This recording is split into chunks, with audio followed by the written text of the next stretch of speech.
What up, people of the world? Special Caesar here, coming at you with more sweet video game adventuring, folks. Welcome to the Pale Beyond.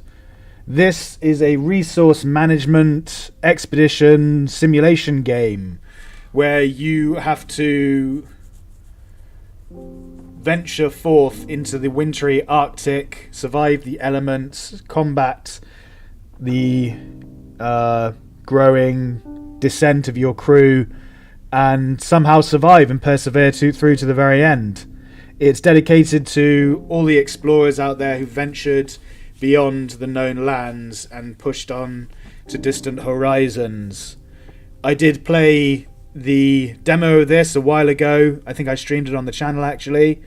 So I've been super excited to play it. It's finally out, came out today. So we're going to dive in and take a look and see what it has to offer. Just before we do though, I just want to give a quick shout out to all the new viewers, subscribers and lovers of the channel. We've grown to nearly 1,000 subscribers now, guys, which really means the world to me. Thank you so much for all the comments, all the likes, all the love and support that you show me. It's really cool. I never imagined that my channel would grow to the point where I had 1,000 people following. So, yeah, thank you so much for that. I do plan on getting a Discord server up and running sometime soon so that members of the Legion can hang out and chat and see how we're all doing and catch up with each other. I'm going to do that as a 1,000 subscriber kind of special thank you. So going to get that underway fairly soon. Hopefully see you all there and we can get to know each other a bit. But yeah, let's just see. Let's go. Pale Beyond. Super excited. New game. Week 0 morning, minus 10 degrees Celsius. Start a new expedition. Branches 1 out of 40. What's E? What does it mean, E? Alright, let's just try see what happens when we click on it. Cool.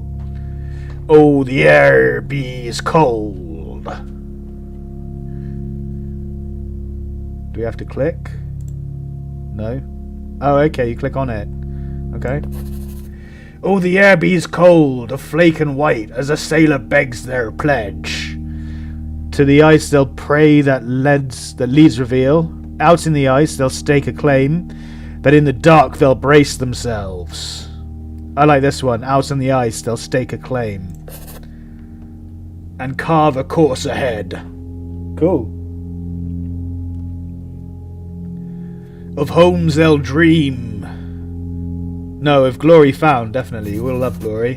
And forged in frost, so that their tale be spread.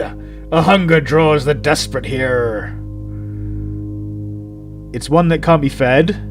Such lonely souls need lead. Its calling sounds dispread. No, I like this one. Such lonely souls need lead. What will ye do when still hearts break and courage does abscond? I'll lead these souls, so help the gods, out of the pale beyond.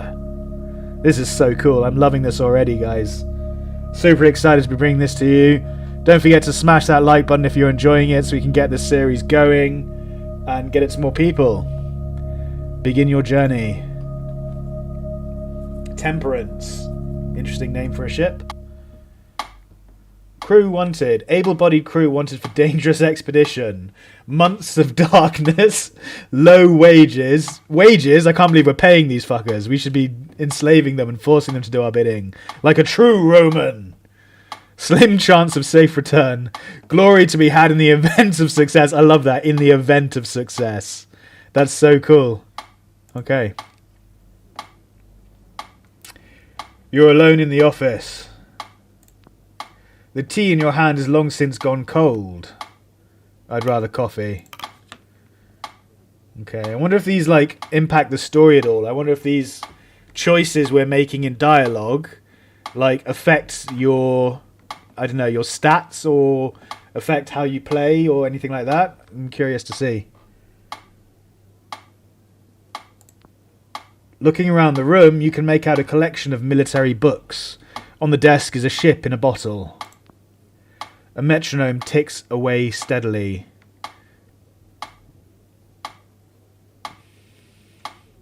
It's insufferable. Shut up. The constant chime begins to wear at the patience. Stop its infernal ticking. Yes, stop it. You attempt to stop the ticking. Tina Chan says they do impact. Ah, thank you, Tina. So the decisions I'm making here, the dialogues, the options that I'm clicking on obviously have some kind of impact on the captain or the crew or the ship and the expedition.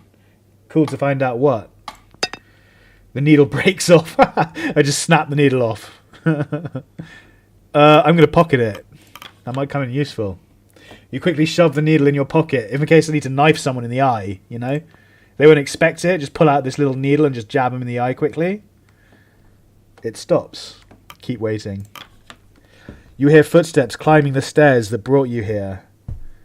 I'm going to remain standing to be more imposing and dominant in the room. The door behind you swings open.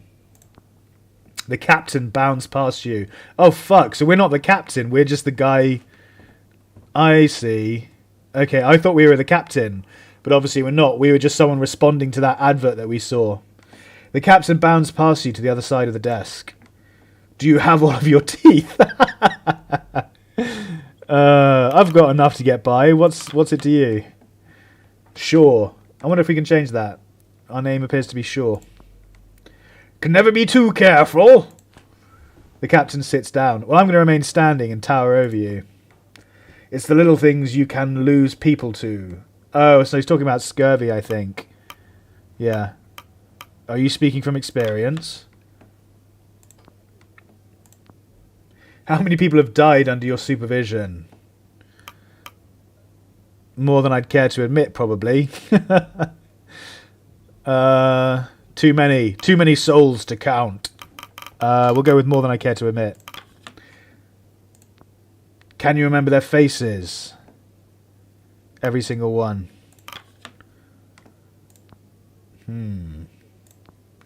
Please take a seat. Thank you. The chair is uncomfortably large. The seat feels worn.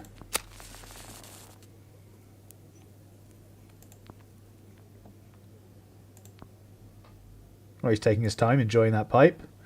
I'm Captain Hunt. The pleasure is mine, Robin Shaw. Should we be a bit evasive and be like, on your desk, which ship is that? Try and take charge of the situation. And not introduce ourselves. No, I'm just going to say Shaw. He nods. On your desk, which ship is that? Ah, this. Detailed, isn't she? I don't get it. It's a bit pessimistic. Incredibly. An old sailor superstition. I hope you weren't waiting too long. I'm told it's worth the wait. I don't know about that, buddy. Did you read the fucking pamphlet?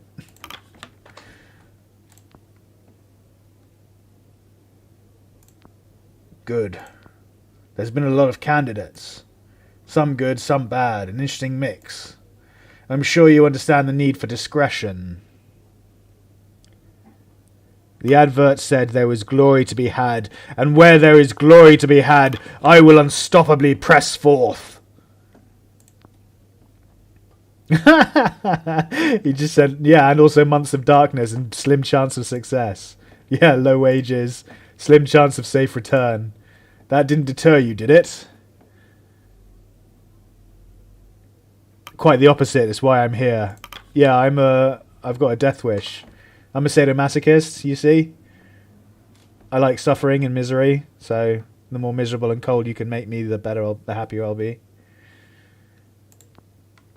A thirst for adventure, then. Something like that, yeah.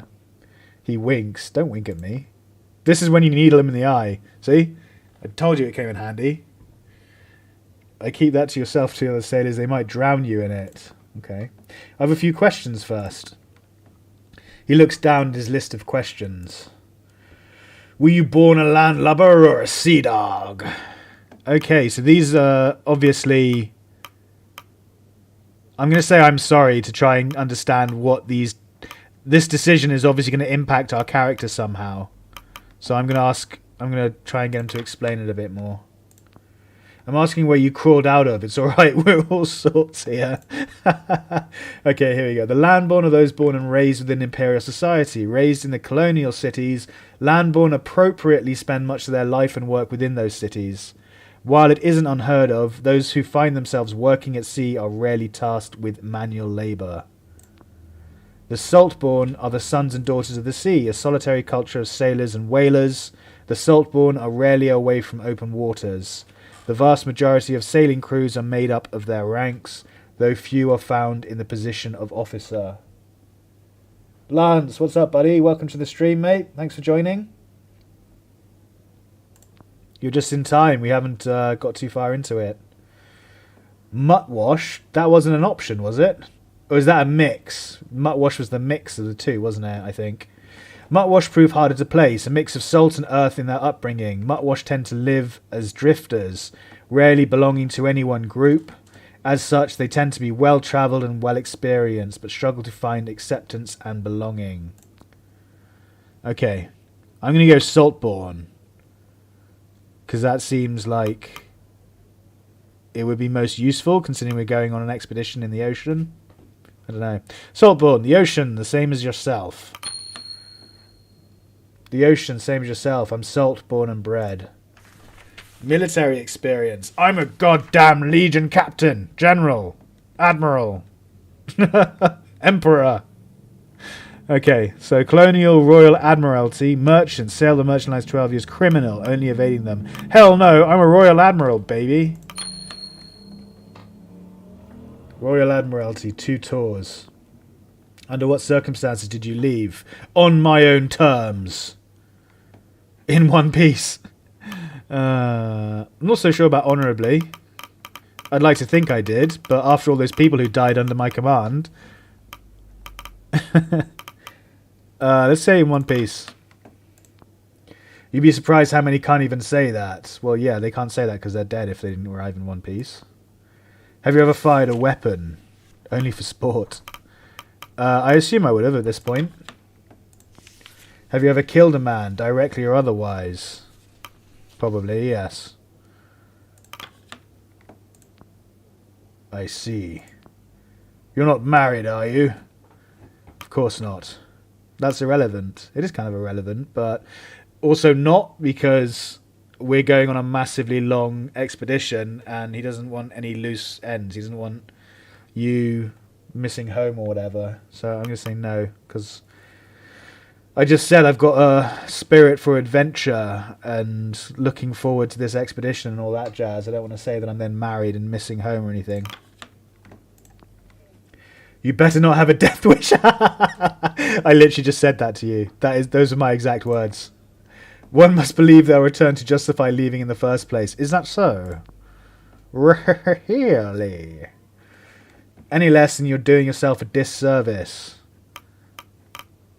So where are we headed?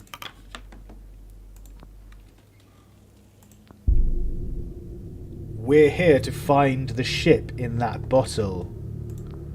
The Viscount. Heard of it? No, enlighten me. He clears his throat. 5 years ago, she set sail on a research expedition towards the Dead Peninsula. Well, that doesn't sound promising at all. Just the name says it all. They were trying to find and study the absolute magnetic south. Did they? Probably not. Or they did, but they never came back. Did they what? Did they find it? Did they complete their research? Oh, yes. I've no idea. Okay. She never came back. Yes, exactly.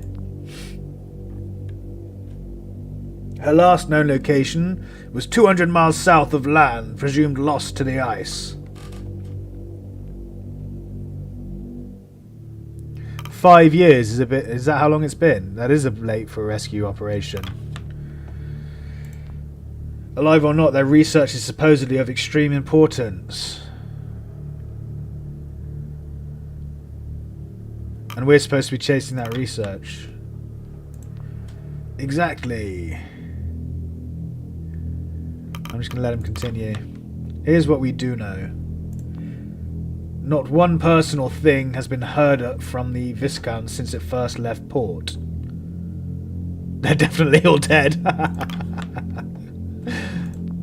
Maybe so, but we're just after the ship itself. He doesn't look too displeased, considering I've just told him the entire crew are dead. Presumably people that he knew and maybe were friends with or had relationships with. He doesn't seem too fussed. I suppose it's been 5 years. He's probably gotten over it by now. Those with more money than sense want that old ship. That's the job. If I don't pick the first mate, someone else will. And, oh, okay. So that's what this is all about. We're not just auditioning to be on the crew. We're auditioning to be his first mate. That makes a lot more sense. Well, my judge of character's gotten me this far. Wink, wink. And who's financing all of this? The usual. Film and lecture rights have been sold, of course. Film rights and lecture rights. Interesting. We're in the process of signing off on a final benefactor for the expedition. They've even donated a ship. We'll be travelling on board the Temperance. She's a beauty, Greenwood, generational. Not many like it left these days. The Viscount and the Temperance. They're sister ships. Built together. Sent out into this world to die alone. That doesn't sound very promising. Superstition gets people killed. So does cynicism. Oh, he didn't like that. There, finally, we've got a reaction from him that wasn't him winking or smiling or not really caring. The captain looks at the bottled ship. So what do you think? Sounds like you'll be needing all the help you can get. We will. Cool, I'll bring my pet dragon. That'll help. The captain checks his watch. Anyway, I think I've heard enough. The captain stands up. We leave in a month. Welcome aboard, Shaw. Proverbially speaking. You're not what I expected. So I have the job. Don't you need him for more information? You're not what I expected. And what did you expect? We're more than our mistakes, Robin. Does that mean... I never told you my first name, asshole. We're more than our mistakes. Does that mean you've made... Oh, I just realised I snapped off the metronome and it wasn't even mine. I originally thought this was my office and I was the captain. So I just snapped off his metronome. He doesn't seem to have noticed yet, though. Let people surprise you. I'll see you on the Temperance. Oh, there we go. I broke your metronome earlier. Yeah, let's tell him. Oh, don't worry. This isn't my office. He winks. Oh, fucking brilliant. He just doesn't give a shit about anything. That's just the kind of captain you want for a long, difficult, arduous, dangerous expedition into the unknown. You arrive at the docks a month to the day. Before you lies a ship. The letters on its side read Temperance. Approach the Temperance. You walk the cobble to the boarding ramp. Beside it is a sharply dressed man overseeing the loading of cargo. This is cool. I really like this. The artwork is stellar. Really atmospheric. Speak to the man. Cool. Cool, cool, cool, cool. He turns to you with a stern expression. You can feel his eyes assessing you. They've really got the setting right. Like, it's kind of charcoalish and etched and kind of... There's something dour about it. It's like the colours aren't too bright. They're kind of faded and dark. So it really feels like a Victorian era kind of... not satire, but, you know, it feels dangerous already. It feels like... impoverished. So I'm not sure what I'm trying to say. It just feels right. How have you been, Brundage from another mother, brother from another mother? Yeah, good, Lance. I'm all good, mate. How are you? You feeling better? Hope the antibiotics have worked their course by now and you're all good. Templeton. So this is Templeton. A military gig. You must be Hunt's pick for first mate. I figured he'd keep it in the ranks. Good man. He extends an arm. Richard Templeton, a pleasure. Am I gonna be an asshole, or am I gonna play into people's... Am I gonna be a people person? What kind of first mate do I want to be? It's a difficult decision, actually. I'm gonna shake his hand. Don't want to get off to a bad start with this guy. I don't even know who he is. He could be the cook, for all I know. I don't want the next goodness knows how many months of the cook shitting in my food because I didn't shake his hand. He's probably not the cook. You accept his offer of a handshake. It's a considered shake. Oh, he's the science officer. Okay. Oh, he's also the incumbent representative of our benefactor. So he's where all the money comes from. Do, however, consider myself and my team at you and the captain's disposal. I like that. I like the fact that he said captain's disposal and not at your command. Like, he's already got it under his head that he's probably going to die on this voyage. What did you specialise in? I'm fairly certain we're all disposable. He straightens himself. No doubt I needn't inform you of your duties. He just chooses to ignore that comment. Just changes the subject as swiftly as possible.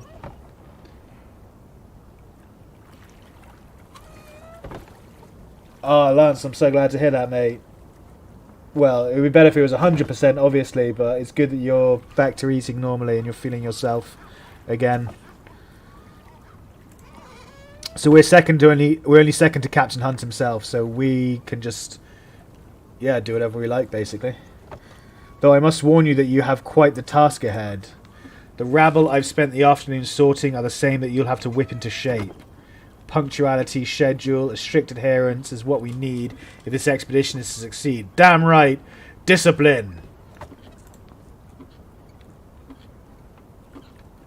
What's all this stuff? Interesting. I expect you to be the organised sort. You would not have been assigned the role otherwise. I likely have more in common with the crew than I do yourself. I have more than enough experience with the crew of this nature. You speak like you're in charge. I speak from a source of knowledge. Do not mistake it for a source of arrogance, Officer Shaw. Board when you're ready. And when you find yourself needing a scientist, we can try this again. Okay, what's this? The city, a young man, the Temperance. Let's have a look at the city. You'll be gone for quite a while. It will be some time before you see the city again. Okay, a young man. A young man stands at the ramp, steeling himself for the journey ahead. Hesitantly, he begins to drag his feet up the ramps and onto the ship. Come on, son, pick those feet up. Get some enthusiasm, some skip in your step, boy. I'll give you lashings. 10 lashings for dragging your feet. The Temperance. Hunt's description of the ship was accurate. Is it like a steamboat, then? What's with the chimney? It must be. But then there's no, like, wheels on it to turn it and keep it moving forward or anything. I don't know. Wonder what this is. Near identical to the Viscount, barring some modern additions. Set sail. Why not? Let's do it. Let's go, chat.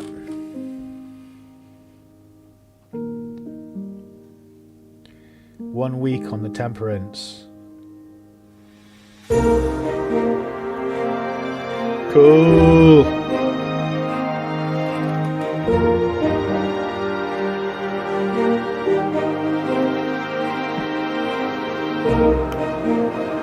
Lance says the beatings will continue until morale improves. Get a smile on your face, I'll give you even more lashings. Damn it, men, it's been a month. I like the art and sounds. Yeah, the music is awesome. And the artwork is perfect, like I was saying. It just fits all together really nicely. A hunger draws the desperate here. Such lonely souls need lead. What will ye do? What will ye do when steel hearts break and courage does abscond? Okay, so this is what we said earlier. These are the choices we made at the start of the game. First mate Shaw, personal log. It's It's been 1 month since I signed on and 1 week since we've set sail aboard the Temperance. I'm told the waters will get warmer as we pass the hemisphere before they turn colder. The Temperance. The Admiralty had nothing like this. She's magnificent. A technical marvel, elegant machinery expertly weaved through one of the fastest hardwood ships of its day. Reborn for this mission, breathing again with life, she's simply magnificent. Who's paying for this? I can't help but wonder who's footing the bill for all this. Certainly not the captain. Such exquisite modifications to the ship mustn't have come cheap. I should investigate further. As for its master, he's mostly kept to his quarters so far. Yeah, I'm not sure. I'm not sure what to make of him. He seems like... well, I don't know, yeah. I'm not sure what to make of him.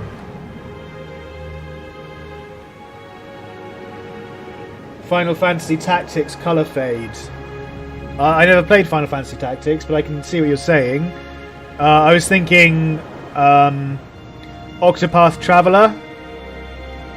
Octopath Traveler 2 has just come out, and I was looking at it on Steam earlier. And this kind of artwork, this kind of shaded... I don't even know what to call it. It's all charcoal-y and kind of grim and stuff, but it really reminds me of that.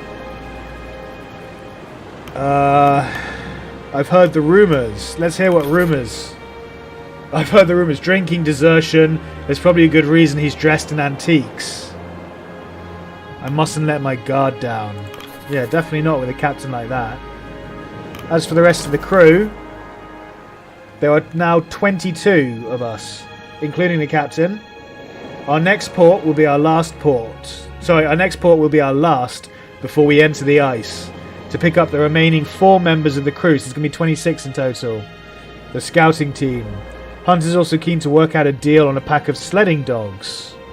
The crew are a strange lot. Eclectic as the ship itself. Okay, we're signing off then.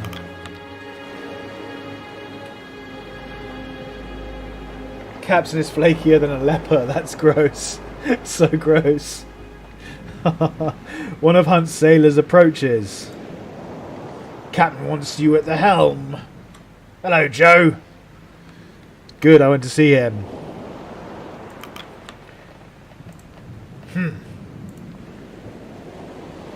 He leaves.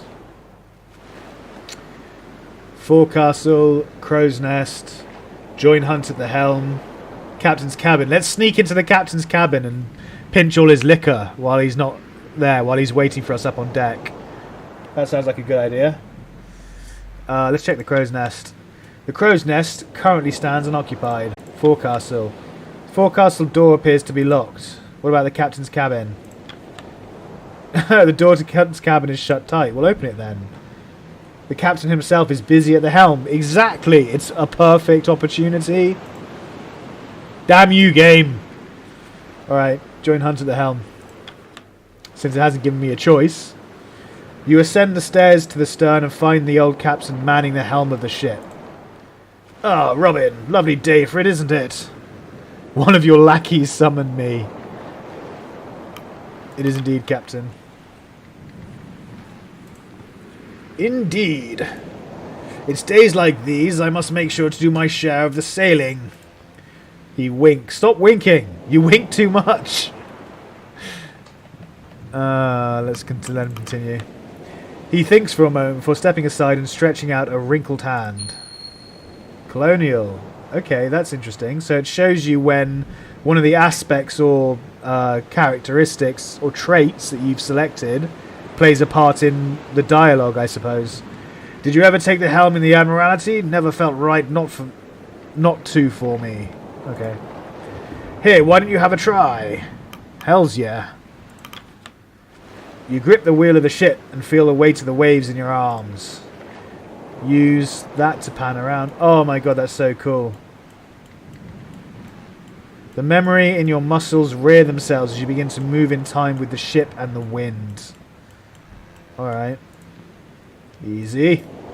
There, you have it! Well, okay, I'm only sailing in a straight line in the middle of the ocean. It's not exactly difficult. Winking a lot is an early sign of a stroke. Oh, imagine if the captain had a stroke. That's probably where he goes. That's why I have to take over in a minute. The captain pats you on the back. Fantastic. Now try to get a sense of where we are. Get some perspective. Use... Okay. That's so cool. Look how far you can zoom in and see all the detail on the ship. Peaceful, isn't it? Okay, so that's how far we can zoom in. How far can we zoom out? Okay, pretty far. And then you can't move around. You can't pan. Okay, cool. Peaceful, isn't it? Panning and zooming speeds can be adjusted in the settings menu. Yeah, no problem. He takes the wheel back from you. I think I'll drink the morning in a little longer. Would you mind preparing my quarters for the day's work? There's much to do.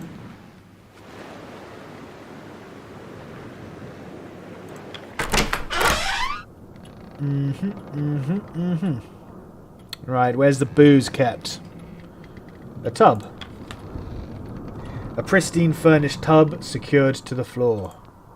A luxury to be had on the ice. A painting. A classical painting depicting sailors doing battle with a kraken. Where's the kraken? Is that this? They could have done better on that, I feel. They could have had, like, the kraken's head coming out, or the kraken's mouth, or whatever.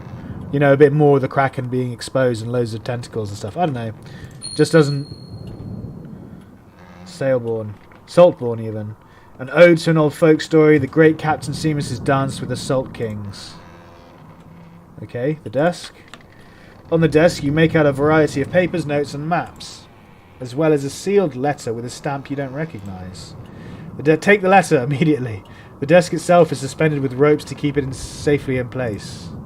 Hey, cool, you can see the ropes as well, I think. That's what it's talking about? Not sure. Who knows? There's a chest there. Open the chest. Let's loot the place and get out of here. Take requests. What kind of requests? You take a seat at the end of the room. The captain joins you. Now, let's run through our provisions before taking requests. What's this? 3 out of 23. What the fuck? To start, there's 23 souls signed on to this expedition, ourselves included. So there's three officers, the captain, the first mate, myself, and the science officer, presumably, and then another 20 disposable crew members.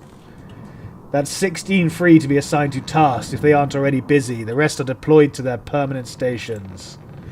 You are only able to deploy crew who you have discovered. They must be in good health and not otherwise deployed to another post. We'll be picking up the scouting crew at next port. The lot of us also seem to be in good spirits. Okay, so this is morale, obviously. The expedition will end, tearing itself apart if you end the week with no decorum. Okay, so this is decorum. So, if we end the week with no decorum, if this reaches 0 and we end the week, the game's over. So we have to avoid that somehow. Interesting. We have enough provisions to last... Enough provisions for at least 6 months in case of emergency. So these are our rations or provisions.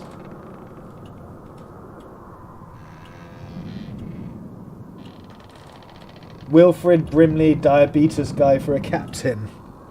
What, you reckon that should be his name? If you cannot afford the minimum food rations at the end of the week, crew will become malnourished. Okay.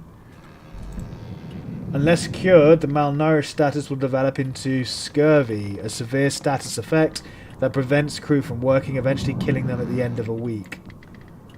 Alright. And more than enough fuel to see us there and back again. 100 fuel. Okay. Colder temperatures will increase the minimum fuel required at the end of a week. If you cannot afford that minimum fuel, crew will become freezing. Unless cured, the freezing status will develop into frostbite, a severe status effect that prevents crew from working, eventually killing them at the end of the week. Okay. The sledding dogs. Well, they're still a matter of negotiation. Dogs will be needed to send sledding teams out to gather resources on the ice. Sending hunts out further requires a greater amount of dogs. They will rest and become available between the weeks. Now, on to work. What, that wasn't work? She's got a doggy. Okay, we've got COVID, who's wearing a mask already. Guys, we found the source. It all started with this game. This guy got back from the Arctic and brought COVID into society. You bastard! You're the reason! And Cordell. We're going to go with Cordell since she has a puppy. Look how cute her little doggy is. Have you agreed upon my conditions? To the point, eh? Sure, this is Lady Cordell. Oh, she's a lady, is she? Cordell is here to provide us with a kennel of hounds for the sleds. Cool. And our agreement was that she would train them up until we part ways at the nearest island. But you neglected to inform me that you were bringing my dogs through the Pale Passage. I had no intention of sending the pack to its death. You seem to have good faith in this expedition. It's one thing to ask for my whole kennel, it's another to drag them into the ice to chase a myth. Never before has a buyer been so dishonest. Oh, that's a bad start. And never before has a seller made such strong demands. Yeah, see, Lady Cordell. A moniker given to me by the locals of the city, on account of her vernacular. Vernacular is speech, for anyone wondering. It's how she talks. I find it odd that you seem to have researched me as much as you have my kennel. I like to know who I'm negotiating with. Regardless, sure. She demands we allow her to come along on the expedition, as a member of the crew. None on the ship had the experience and familiarity with these dogs that I possess. Yeah, she's right, that's a good idea. If you're taking them to such a brutal location, then you will need me to guide them if they have any chance of survival. Don't let the puppers die. I won't. The puppers are more important to me than the crew, I guarantee it. If it's a choice between killing and eating the crew and letting the dogs die, well, cannibalism is just a way of life, folks. The humans on board too, of course. Of course. Yeah, everyone's like, yeah, of course. So dodgy. You can see my dilemma, sure. Bringing on another member of the crew is a risk, but our hands may be tied. Better to befriend a woman on long voyages instead of old poke the barrel and don't ask questions. Indeed. Your thoughts? We should cancel the deal. We can find another buyer. I don't see the harm in having an expert on the sled dogs. I agree with that. I think that's a good idea. A good point, sure. He turns to her. This deal is already to your benefit. Do you have anyone on board with extensive training in the management and ruling of dogs? Your sleds are useless if you cannot control the dogs efficiently enough to haul them. And I would like to ensure my dogs are treated properly. Welcome aboard, Cordell. Your knowledge should prove you valuable. Invaluable. Invaluable! There you go. Took the word right out of my mouth.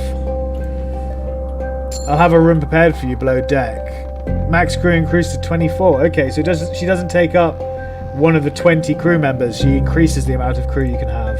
That fucking metronome is back! How dare you! I told you I broke it in your office.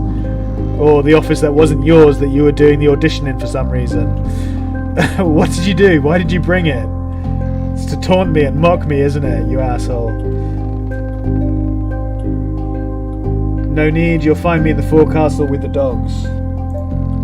She leaves.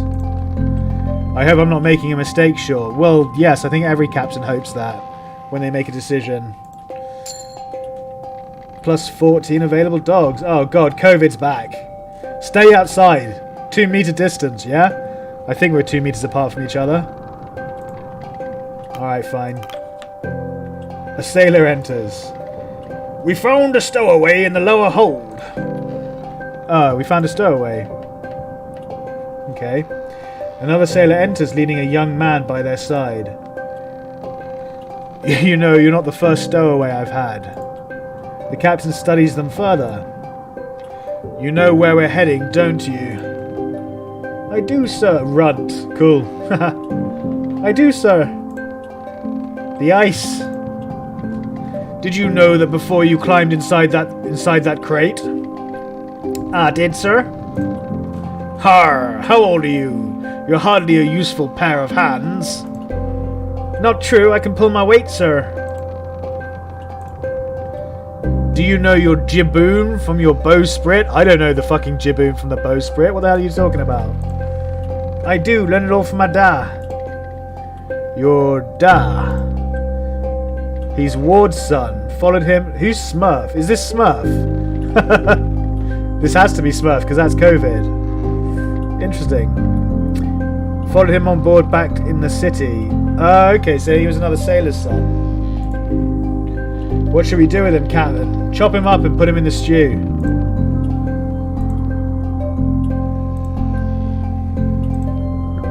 Your first mate, what should we do with him? Oh, fuck me. I don't know. You're the fucking captain. Why are you handing off important decisions to your first mate? Oh, man. What do I do here?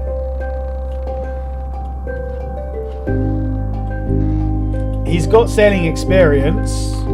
I just don't know. Will he take up? Let's keep him aboard. Hunt squids. Why? Yeah, exactly. I don't know. You need all the help you can get. This young man wants to help. That's basically it.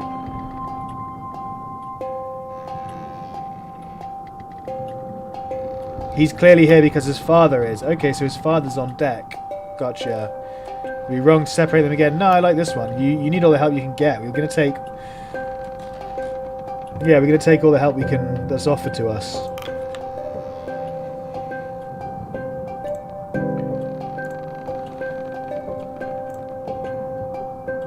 Be sure to keep your nose clean and follow orders.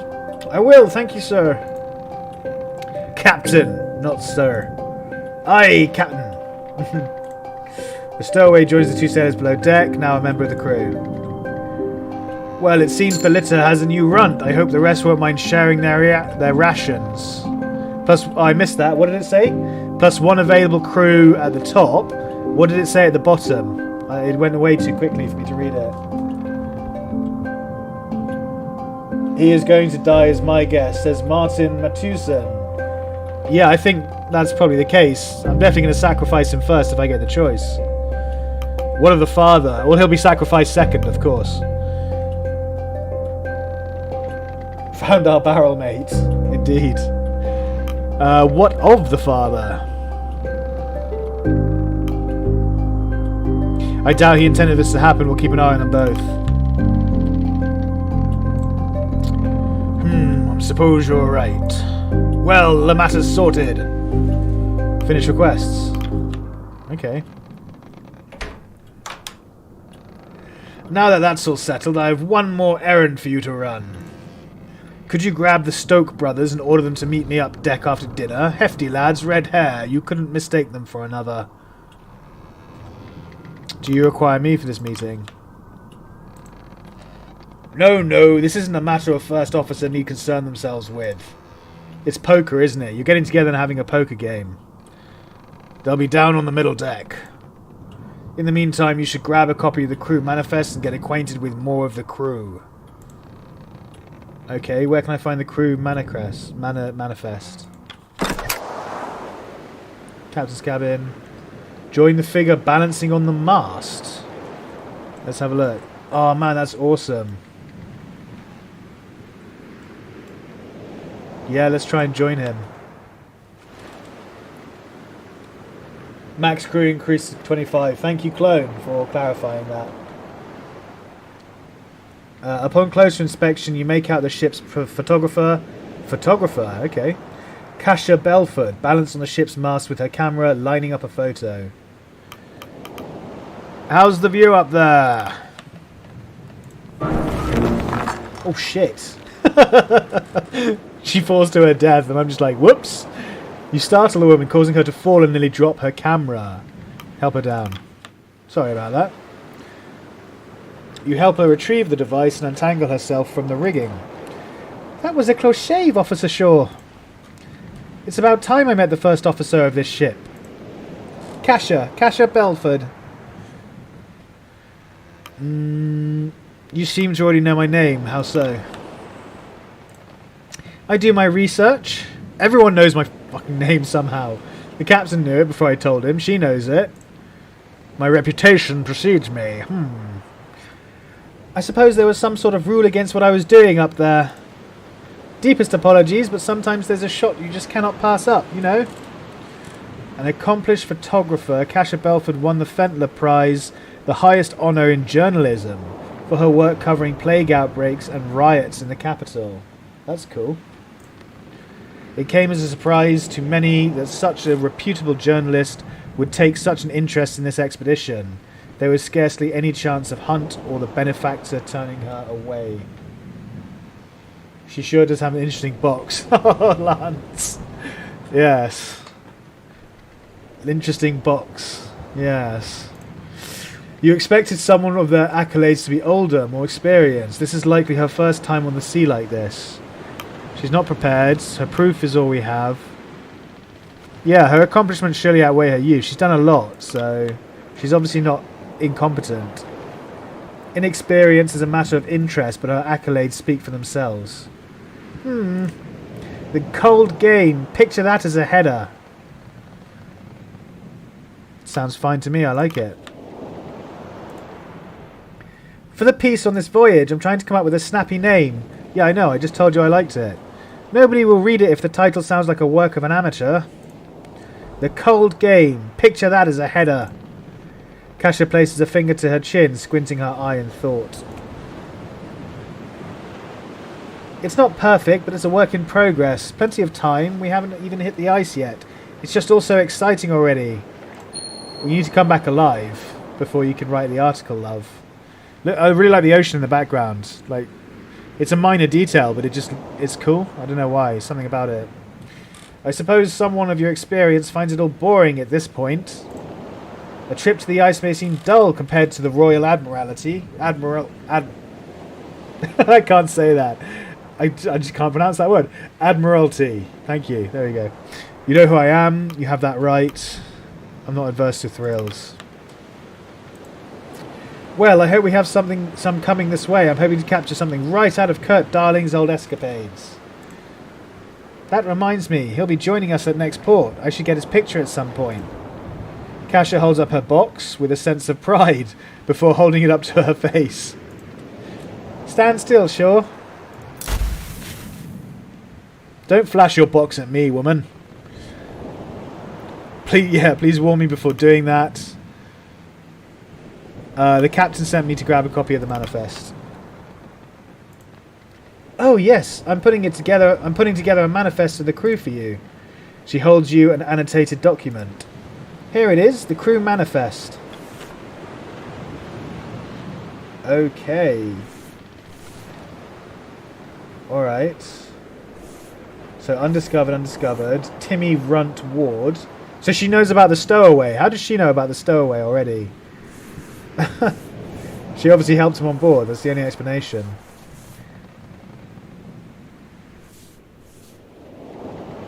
Oh, Amelia. So COVID's a girl. COVID's female. Amelia Sparrow. Killian, so that was Smurf Sanders. And Joseph Joe Gren. He was the guy who came to fetch us. Can you click on them? No, you can't. Okay. What's all this stuff? Sailors, scouts, engineers, scientists, specialists. Oh, he's a muttwash. He's a mix of landlubber and sea salt dog. Sea salt, whatever. Science officer, he's a landborn. Robin Shaw. That's cool. Obviously me, I'm Robin Shaw. It's scratched out the face. That's a really cool detail, so you can imagine how you look yourself. Okay. Resource cards and key items. Kasia's box, integral to her report and the crew manifest. An accordion, Grimley's accordion. A weathered instrument tuned with care. Alright, so now what? How do I get rid of this? Cool. It's a work in progress. The scout team are to join us in the next port, and the captain's forbidden me from the boiler room. I wonder why. If you could ask the others to get their portraits taken, I'd be very grateful. Don't want to leave anyone out.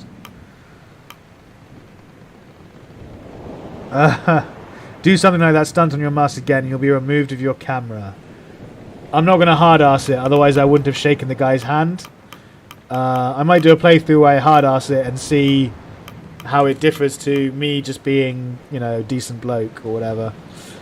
You can't be a decent bloke when you're making hard decisions, so I'm wondering if being too soft on the crew will lead to bad situations later. We'll have to find out. Thank you, Kasha. She smiles. I'll not disturb you of your work any further, officer. I have a few more shots I want to get before the sun lowers anyhow. Safe shots, officer. Don't worry. You leave her to her work.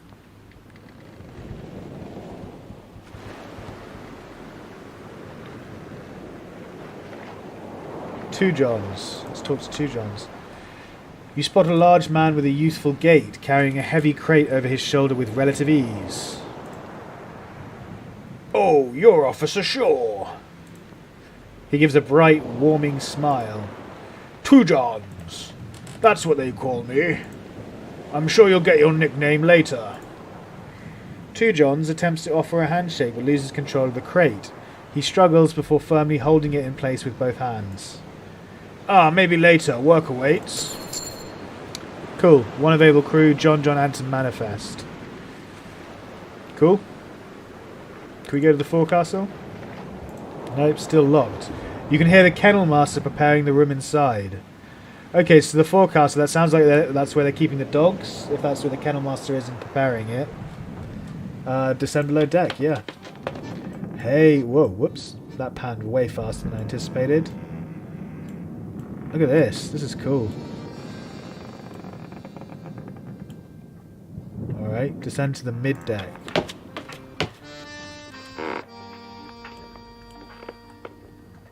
Nice. Approach the accordionist. Approach the cook. Let's talk to the accordionist first. One of the crew, a red-headed man with a thick beard, sits proud, playing on an ivory accordion. He spots you and ceases in his playing. Need something? I was just looking for the Stoke brothers. Emergency? Could be, I'm not sure. No, just a meeting with Hunt. Did you see the bottom one? As long as they're not loafing around like you, it'll be fine. Just meeting with Hunt. You're speaking to one of them. Okay, so this is one of the Shaw brothers. Stoke brothers, sorry. Grimley Stoke. We'll head up after dinner. You can go now. Oh, thank you, Grimley. The man gestures to the cook across the room before resuming his playing. Oh, I didn't get a chance to talk to the chef. Call the crew for dinner. I wanted to talk to the chef first.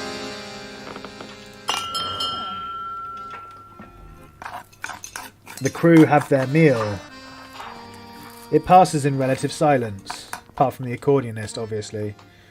Okay, so that's morning, then day, and then evening, and then night. The crew return to their posts. The hammocks are unfurled in preparation for the evening. Twilight falls. Sound effects are great. Really atmospheric. The dinner table. Oh, is this the stowaway's father? Over dinner, you overhear the newly picked up stowaway speaking with a one-armed man. But yeah, it is. It's her father. You're lucky Hunt didn't throw you overboard. Hunt's that's all we know him as. Half a mind to do that myself. Good luck with only one arm. Come on, I'm here to help. Better know that involves work. Don't expect special treatment. I won't. You're an impossible child, Timmy. Okay, his name's Timmy. Doug Ward added to manifest. So he's Doug Ward. Alright, we're getting there. We're finding the crew. Here's another one by the looks of things. What's this? Ah, a cabin. Okay. Mr. Gloss. You spot one of the Templeton Signs team pacing around the mid-deck, searching through some luggage that has been pulled from a cabin. Let me look in the light. Where was it now? He notices you. He notices you noticing him. You notice each other at the same time. noticing one another. Ah, Officer Shaw, correct? Dwight Glossley. Apologies, I seem to have misplaced something while settling in the cabin. A bottle of wine, actually. Perhaps one of the sailors took it. You'd best not be drinking on the job. That's my responsibility. Oh, of course not. I have to keep the senses sharp in this work. My wife and I brought a bottle to celebrate with. You're married and your wife is on the ship. To be saved for the journey back, of course. Who's your wife, then? Well, if you find it, please let me know. I didn't realise we allowed women on board. Dwight Glossley added to manifest. Of course we allow women on board. The photographer's a woman. What am I talking about? Open your journal. Okay, so this is what we read earlier, right? Yeah. Alright, that's really cool. Back up, send above deck. Templeton. Okay, he's the science officer. The ocean. As you look over the railing out to the ocean, a wisp of smoke flies past your face. You turn to examine and spot a sailor with a pipe in his mouth and a sheet of paper in his hand, overlooking the stirring waters. That's a very inconspicuous hat you're wearing, sir. Smoking sailor. Looking at something? Any spare tobacco? Not many sailors can read or write. What's the letter? A letter. All you need to know. Tashi. So his name's Tashi. After introducing himself, Tashi falls silent and begins to read the letter. Trying to draw a conversation from him may be similar to extracting teeth. Vern Sheridan added to manifest. Okay. Let's talk to Templeton then. Templeton! You spot Templeton, tiny Templeton, looking out into the sunset. As you approach, he turns to you and nods. Ah, Officer Shaw. It will be some time before we see a sunset such as this again. The light distribution towards the southern pole is quite the change. I noticed you weren't on dinner. Ah, I fear we started at the wrong foot. So something I said did offend him then, by the sounds of things. I noticed you went to dinner with the others. I prefer to eat in solitude. I have my own cabin and I make use of it. Templeton keeps his focus on the reflection of the setting sun over the stirring waters of the ocean. There is great expectation upon us, officer. From whom? Who is the benefactor of ours?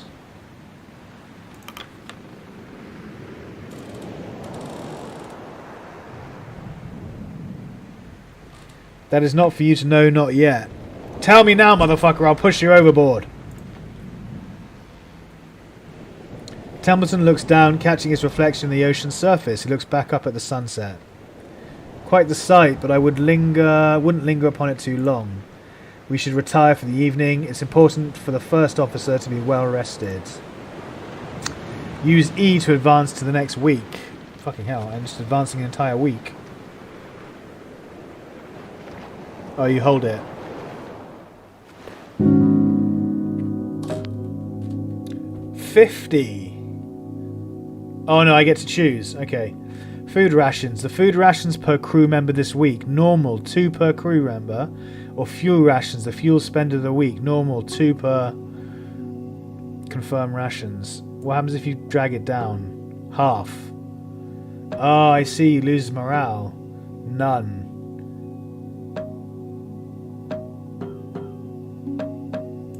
That's cool.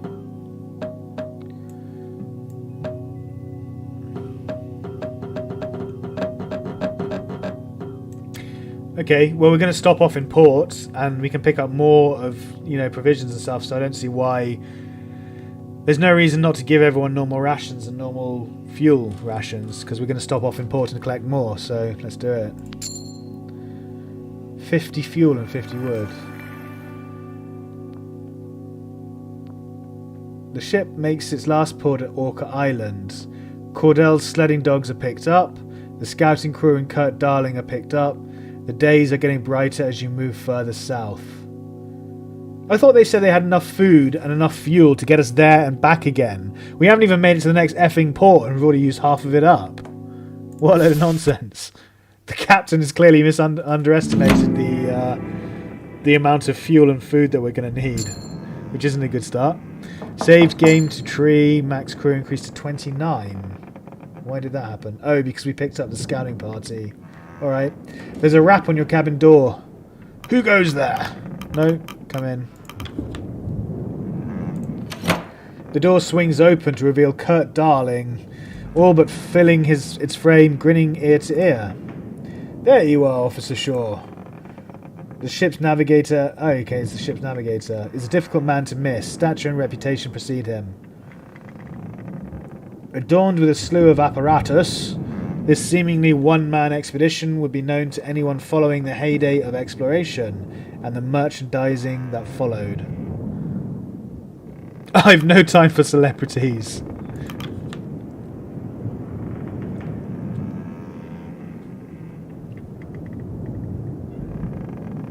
So, I've no time for celebrities. He'll need to pull his admittedly impressive weight the same as the next man. Yeah, the same as the next person. Hiding away from the rest of us, are you? Are you always this early to rise? No, I'm simply busy. Of course. The role of first mate must surely take up a great deal of your time. It takes up all my time. I am the first mate. Therefore, the role of being first mate takes up all of my time. Don't insult me. This is insinuating that I'm being lazy and spending half my time not being the first mate. Apologies for not stopping by sooner, Shaw. I've been busy myself. It took a while to set up my team, and a great deal of the crew were quite eager to meet me. Oh, well, good for you, Fancy Pants. It's not often they work with a film star, is it? Is that a brag? Yeah, are you bragging? I don't take kindly to braggers. Oh, not at all. I just find myself in these situations, it would seem. There aren't many who have seen my films, particularly in this line of work. More than one fellow on this crew said my work inspired them to explore the world. Quite the honour, is it not? Yeah, is there a point to any of this grandstanding? Oh, apologies. You've apologised twice now. Just get to the point. I suppose I did get distracted, didn't I? Anyway, I was hoping you'd join me up on deck. Does Hunt require my presence? No. We finally entered the pack. I thought you wanted to see it for yourself. I'll be right behind you, Kurt. Kurt turns to walk away before turning back. Oh, and enjoy your morning. It's a good day, Shaw. Ah. Kurt Darling added to the manifest. He leaves. Let's take a look at him in the manifest, see what he is.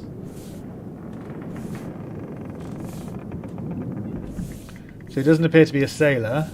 He must be, well, I don't know, scout, engineers, scientist. That was the guy who was married, who lost the bottle of wine.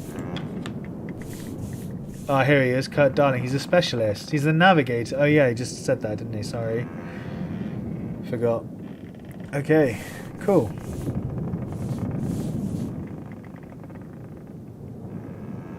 So Grimly Stoke, the guy who was playing the accordion, is our carpenter.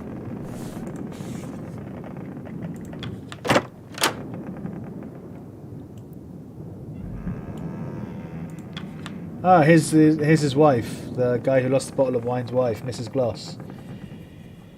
You note one of the science team returning to their room. Ah, Mrs. Gloss, did you have a good rest? Where did you come from? I thought you were heading upstairs. She nods to you. Ah, hello. I did not expect many to be up this early. Harriet Glossley. I believe I've met your husband. Ah, yes. Dwight made mention of your encounter. He's still fast asleep. He's adjusted to the ship well. I believed a walk around the ship would help acclimate myself to the waves. Perhaps it will take some more time. With that, Mrs. Gloss makes her way back to her cabin. The science team aren't used to the sea or the sailor folk. quite the cultural clash, isn't it? Well, I'm sure they'll grow used to them over time. Har. Cool. We're just running around collecting crew members at this point. Doctor's office. Let's see who the doctor is. The door to the doctor's office remains locked. Seems the good doctor isn't in. Or perhaps enjoying his sleep. You are yet to come across the ship's doctor even after all this time. Okay. Ascend above deck. Let's see what's below. See if there's anything down here. Hammocks. Many of the crew are still fast asleep, laying in hammocks. Best not disturb them, sure. You don't want to find yourself dealing with an abruptly woken sailor. Let's head up deck. The sounds of snoring are rather obnoxious. Okay. Whoa! It is icy.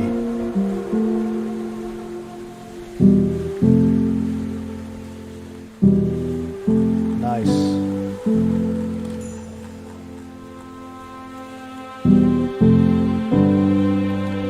The helm. At the stern you notice an older sailor at the helm. The old man takes in a deep breath in the cold air before letting out a satisfied exhale. Morning. And a good morning to you. He eyes you up. Officer Shaw, right? Lefty. Call me that on account of, well, should be obvious. He chuckles. Don't worry about the bad side, it's all feel. Just keeping her steady. He examines you. Surprised Hunt picked from outside for his first mate.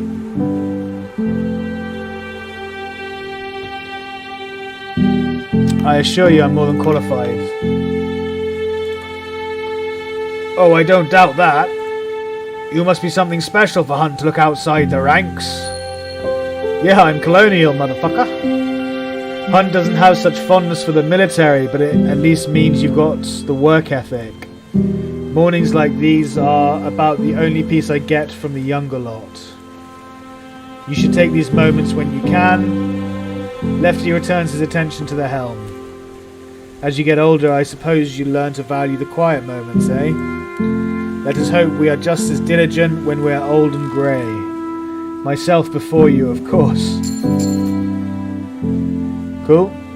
Right, let's join Kurt at the bow. Because, well, let's check the captain's cabin first. No. Can I break the metronome again? Please? Obviously not.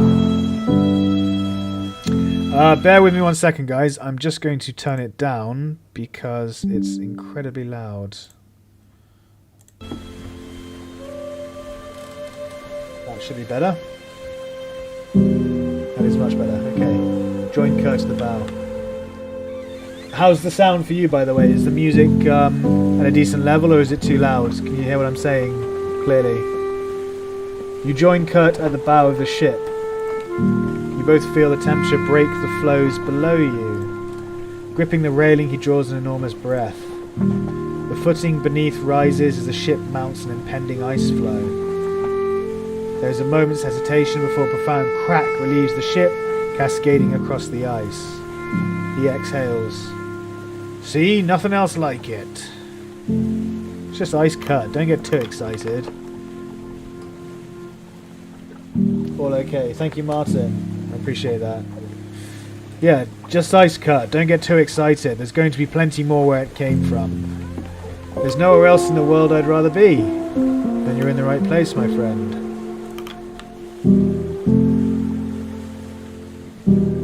So what's this about? We're about a week's sail to the last known location of the old Viscount.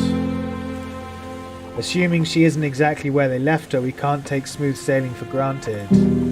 Same goes for this daylight. It won't remain this bright for so long once winter encroaches. So you're going to the Arctic in the middle of winter. That does not sound like a good idea. Beautiful as the ice is, on this course it's going to get thicker. Music was a bit too high. Okay, I'll turn the music down in a moment once we finish this dialogue. He looks out across the white. He won't be so confident when the leads dry up and we're stuck here till the next cycle. We need to change course. Avoid the pack. Have you informed Captain Hunt?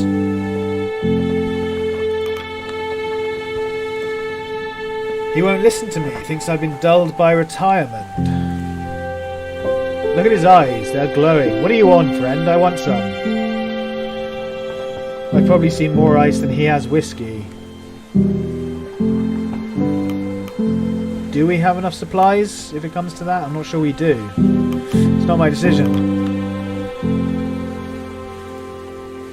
Yes, but you have the captain's ear. Have you ever experienced the long night winter? It's not pleasant to say the least. There's a chain of command. You understand what a chain of command is? It's the chain I go get and beat you with till you understand who's in rotten command.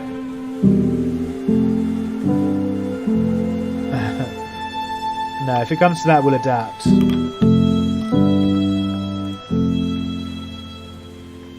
I can see why he hired you.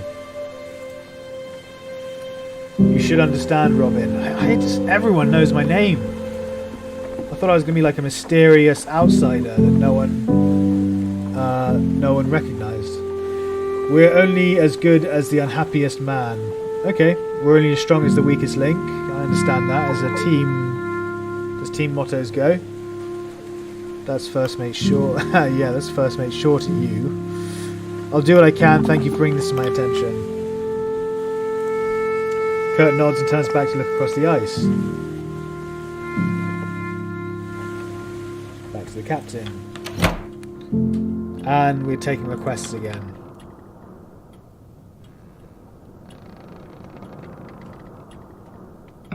Sure. Ready for another day of work. Did you hear Kurt's advice? He wants us to switch course. Aye, he had a few words to share. He may have been an expert in his time, but these days Kurt is one with more money than sense. Anyway, back to work. That was very dismissive of you. I was hoping you'd help me get through a few more requests from the crew. You may have noticed the line pooling up outside. Everyone wants something, it seems. Call them in as you please. You've got Hammond, Kasha, and COVID again. COVID just won't go away.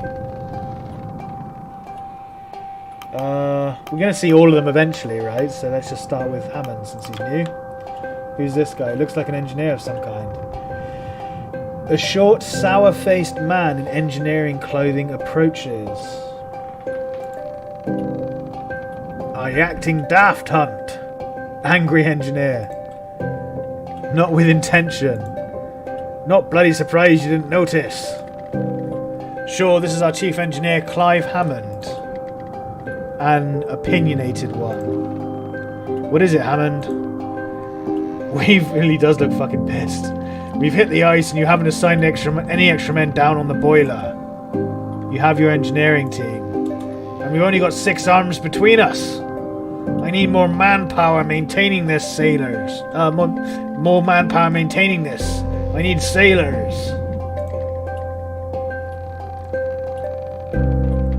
Many of the crew have their own tasks they're busy with. I know I've already assigned Smurf on a matter.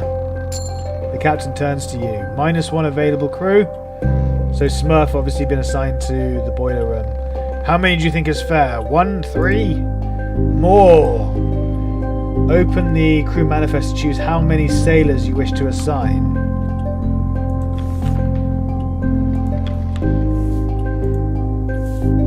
How do I do that?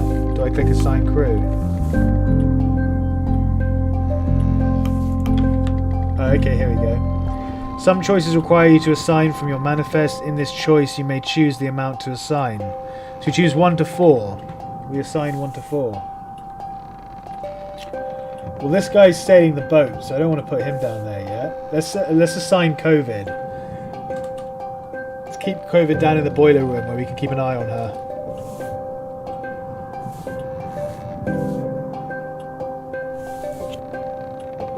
How many do we want? Chat, what do you reckon? So it's between 1 and 4. If we go with the average, you go with 2, because I'm not really sure what else we'll need crew for and how many we need. The engineer said we need more than 3, so he says we need 4. But I don't know what the boiler room actually does. Like what the mechanism, what the mechanic is. 2? Lance reckons 2. Alright, we'll assign 1 more. We'll assign the kids. How hard can it be working in the boiler room? He's just going to be shoveling coal into the boiler. So Martin also says 2. Alright, we'll go with 2 then. We'll do Timmy, Runt, Ward and COVID. Confirm your orders. You can take Runt and COVID.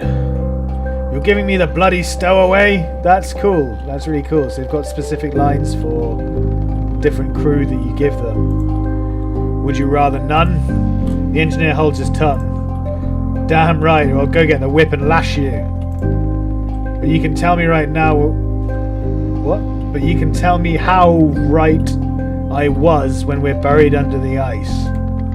He leaves. A good spirit, that one, beneath the oil and the temper. You won't be seeing much of him, though. Prefers to burrow himself into the boiler room. Cool. Kasha, what do you want? Captain Shaw. A thought occurred to me the other day while looking through the crew manifest and... Well, it might be too late for this now that we've already entered the ice. Out with it. I thought it would be good to have individual photos of the full crew.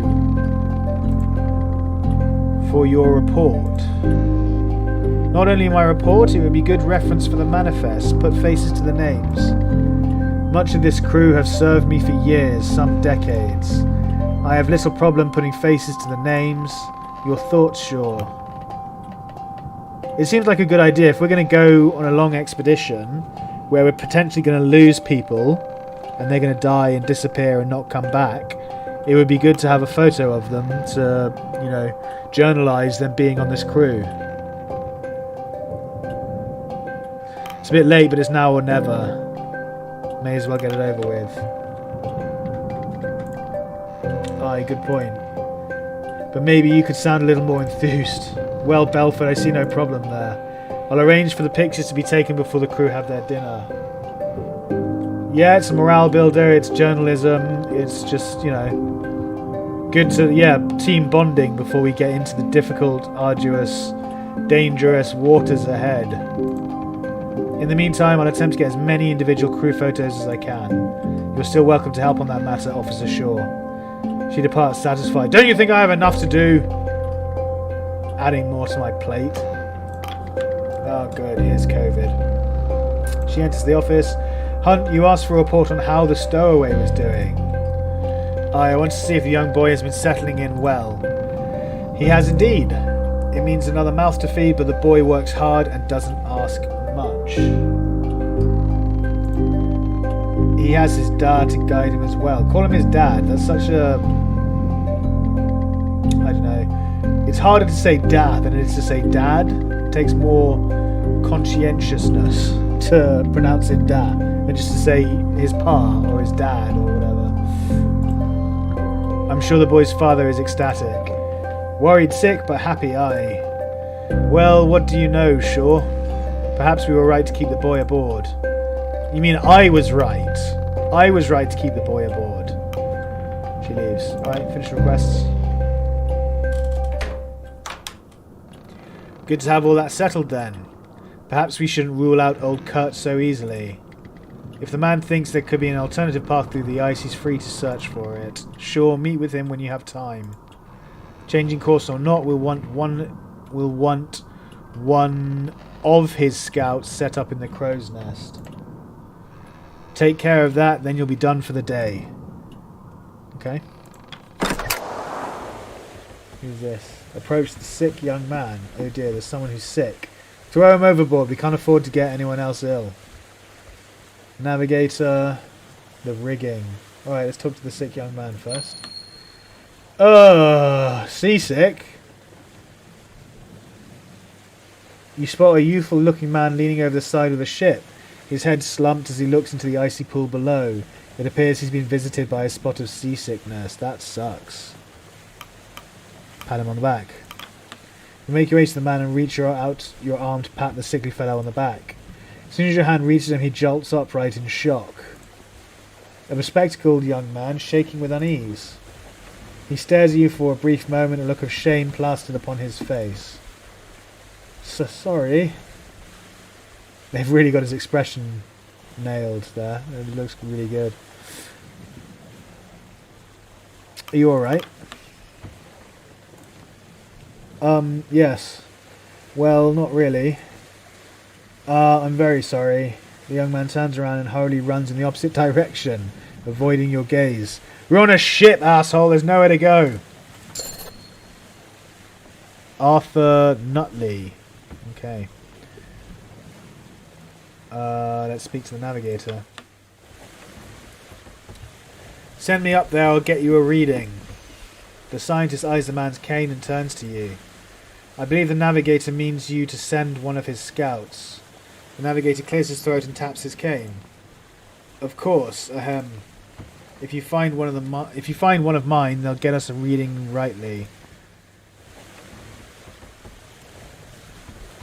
Hey, cool. Scout from the crow's nest. The rigging.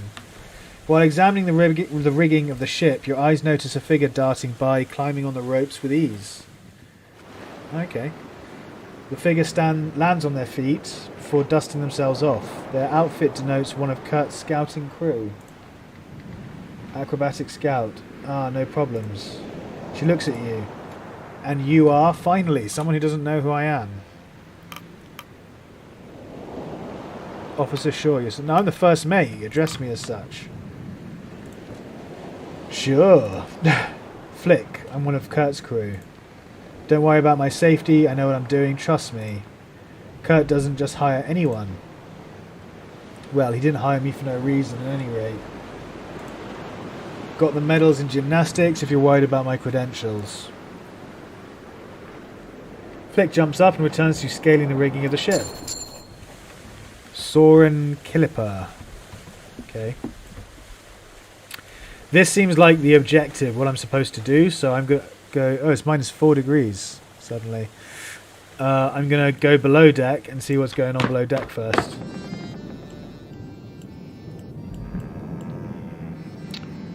Let's eavesdrop on this conversation. You overhear two of the newly arrived scouting crew talking. Ah, Quilsey. Have any trouble settling in? Not too bad, I can't wait for a chance to sleep though. A proper navigator never rests until their work is done.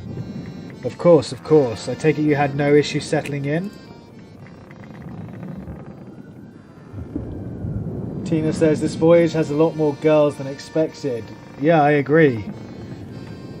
Not at all, the crew are a funny lot. You don't want, well, yeah.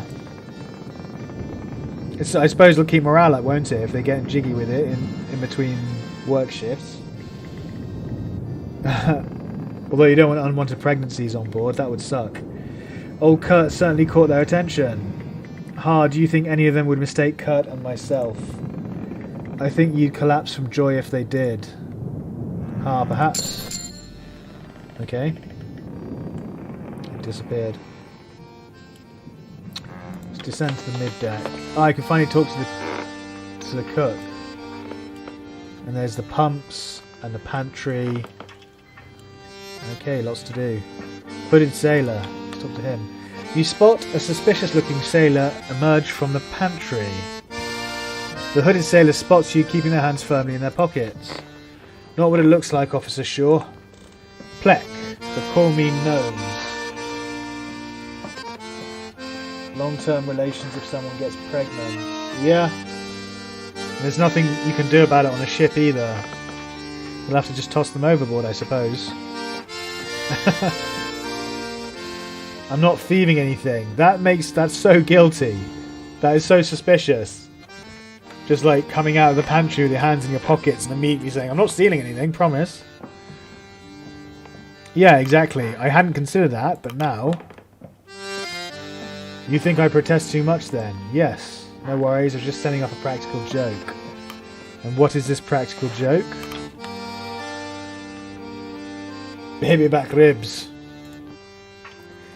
He's not going to spoil the surprise. It's not at your expense, if that's your concern. Have to get some enjoyment around here, don't you think? Would a pregnancy be considered another stowaway? Yeah, undoubtedly. With their mysterious trap set, Gnome scurries off to the upper decks to return to work. Okay. Approach the cook. You must be sure. Is this the other Stoke brother? See, yeah, he is, yeah. Seems you've met my brother already. You're in Stoke, but nobody calls me that. On this ship, I'm known as Junior. You seem more personable than your brother. Ah, you definitely met Grimly. He's not the bad sort, my brother. Just to the point. He decides if he likes you right quick. Hey, sure, can you grab some tins from the pantry? It's nearly time for dinner. I'm not your lackey. So happy the community has a slight dark humour to them. Yeah. Okay, pantry. What's this? Okay. Oh, you son of a... I completely forgot about the practical joke. The moment you enter the pantry, a bag of flour drops on your head, scattering all over your officer's uniform. The hell was that? Gnomes! You wipe the flour off you before continuing. Tinned food. One crate of tinned food. You lift the crate of tins from the shelves. Let's go. Here's the chef. Crew need fed for the week. Feed the hoosh pot. Resource items may be spent here for instant effects, increasing food or changing the status of crew. Crate of tinned food. Sealed sustenance prepared by the Apperton Tinning Company. Furnace plus 3. Hoosh plus 20. Flour, right. What the hell is hoosh? Is it this? Like the amount of provisions we have. It's the same picture. Let's find out. It is, yeah. So that gives me plus 20. Can I cancel it? No, I can't. So 1 to 10. Let's feed the hoosh. Plus 20 food. Okay. Cool. Call the crew for dinner. No, I don't want to do that yet. Let's go in here, the punch. Nothing. Nope, nothing for me to explore. Okay, let's go to the top deck first and sort this out, and then we'll call the crew for dinner. Some choices require you to assign a certain type of crew. In this choice, you may only assign scouts. We only got one choice, we only got one slot, so we're just making one choice. Who we got? Quill, Yorick. We'll go with Flick. She seems to know what she's doing up in the rigging, so yeah, Flick it is. Confirm your orders. They ascend to the nest and start and take a reading with the sextant. All clear from up top. Oh, okay. Let's zoom out a bit and see what's going on here. Okay, so this is where we are. Orca Island and Viscount Island. What's Orca Island? The last port, okay, the last port you made where you picked up Kurt and the scouting team from. Okay, it says the same thing. And Viscount Island. The last known location of the Viscount, your destination. Okay. Oh, is that all we have to do? I see, so that lets us look at the map whenever we want. Okay, cool. So, I guess we have to call everyone for dinner now then.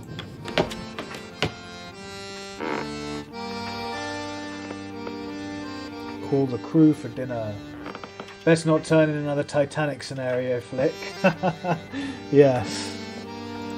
That would suck. The crew have their meal.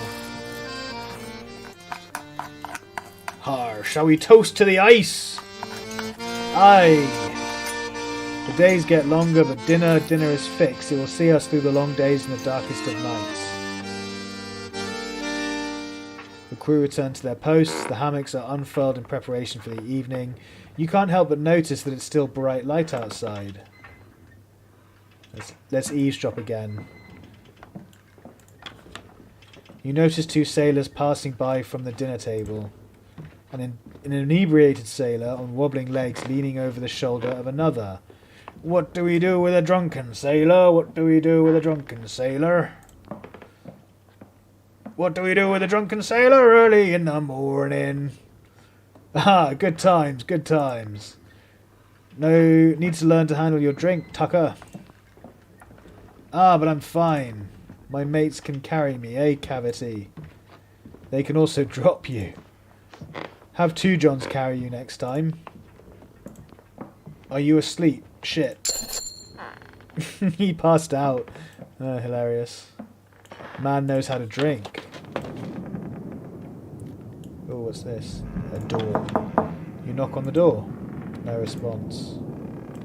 Okay. It's a bit random. Some of our deck. And we've got to listen to this conversation. You overhear two engineers chatting above deck.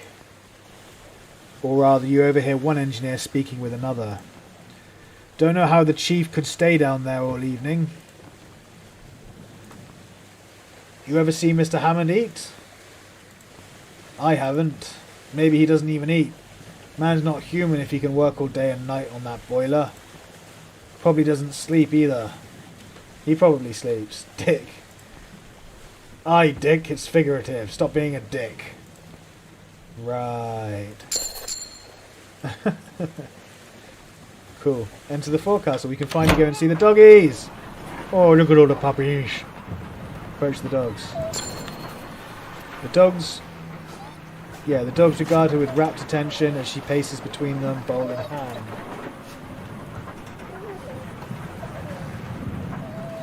I'm not sure why his name is Cavity. It sounds a bit weird. A lot of the characters in this have been quite weird so far, if I'm honest.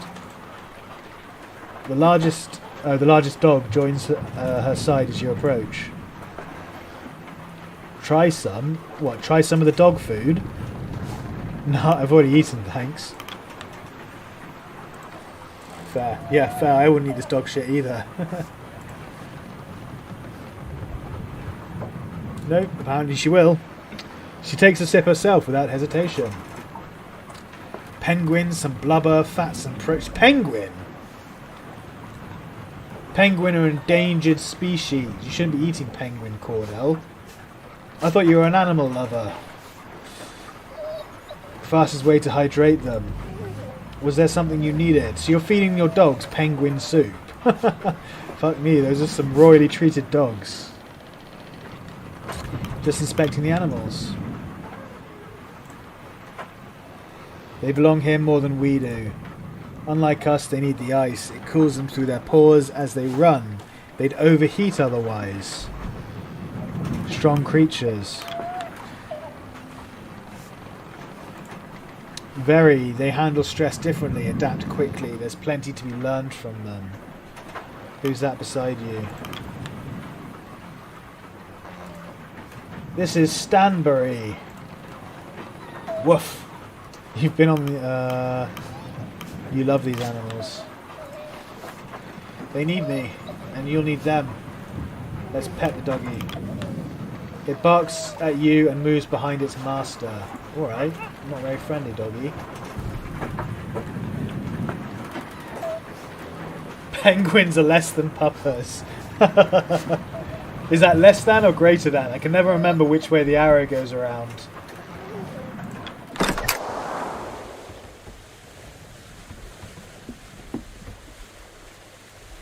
Okay, so what are we doing now? Oh, we're ending the week. Okay.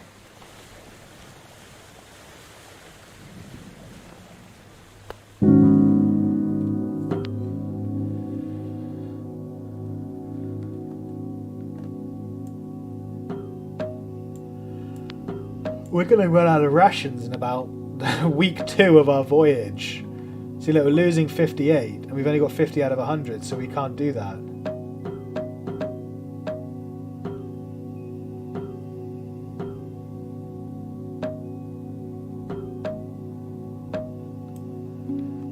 Yeah, see, I can't confirm it because we don't have enough. So we have to drop down to half of each. So we're going to lose 20 morale. Oh no, wait, food rations we can do because we've got 70. So we're going to lose 10 morale. Yeah, we do need food and fire, but we're already down to half fucking fuel rations.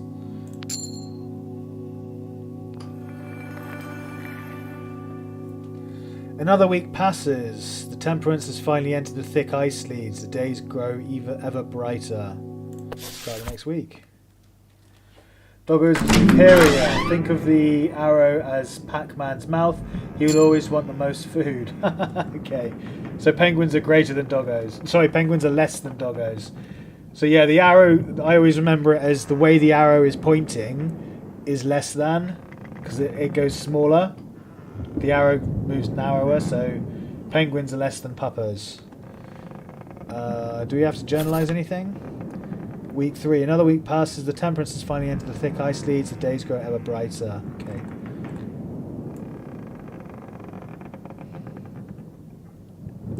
Week 2. The ship makes its last port at Orca Island. Cordell's sledding dogs are picked up. Yeah, I read that before. Okay, cool.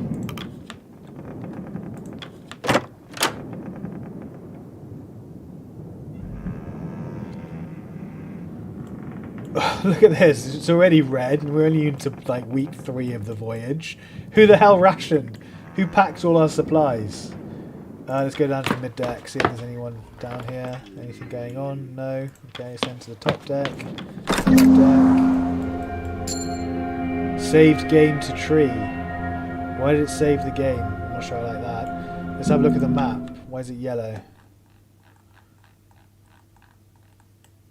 Okay. I don't know why it was yellow, but there's nothing up here. Alright, so the captain's cabin. More requests, I suppose. Take requests, yeah.